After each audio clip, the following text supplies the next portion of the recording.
బాలకృష్ణ క్రిష్ల అద్భుత కావ్యం గౌతమిపుత్ర శాతకర్ణిపై పరిశ్రమ నుంచి ప్రశంసలు జల్లు కురుస్తూనే ఉంది. బాలకృష్ణ రూపంలో గౌతమిపుత్ర శాతకర్ణి చరిత్రను తెరపై చూడడం తమ కల నెరవేరిందని అలనాటి నటీనటులు, దర్శకులు ఆనందం వ్యక్తం చేశారు. ఎన్నో ఆణిముత్యాలాంటి చారిత్రక, జానపద, పౌరాణిక చిత్రాలందించిన ఘనత తెలుగు చలనచిత్ర పరిశ్రమకు దక్కిందని సీనియర్ నటి జమున అన్నారు. కైకాల సత్యనారాయణ, కోదండరామిరెడ్డి, గీతాంజలి సహా బాలకృష్ణ సన్నిహితులు తదితర నటీనటులు హైదరాబాద్ ప్రసాద్ ల్యాబ్లో గౌతమిపుత్ర శాతకర్ణిని వీక్షించారు. అనంతరం చిత్ర బృందాన్ని అభినందించిన వారంతా ఎప్పుడూ చిన్నప్పుడు చదివిన శాతకర్ణి చరిత్రను తెరపై చూస్తామనుకోలేదని సంతోషం వ్యక్తం చేశారు.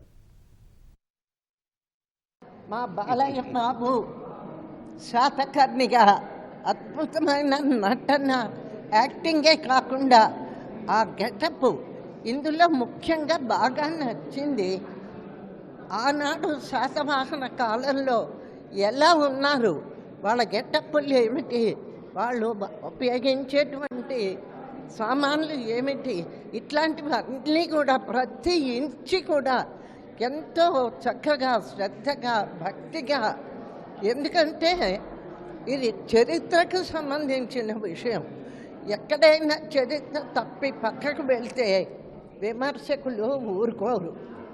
నా లెక్క ప్రకారం ఇప్పుడు రిలీజ్ అయ్యాక ఇంతవరకు ఎవ్వరూ కూడా ఇక్కడ తప్పు చేశారు, ఇది నిజం కాదు అని ఎవ్వరూ మాట్లాడలేదు.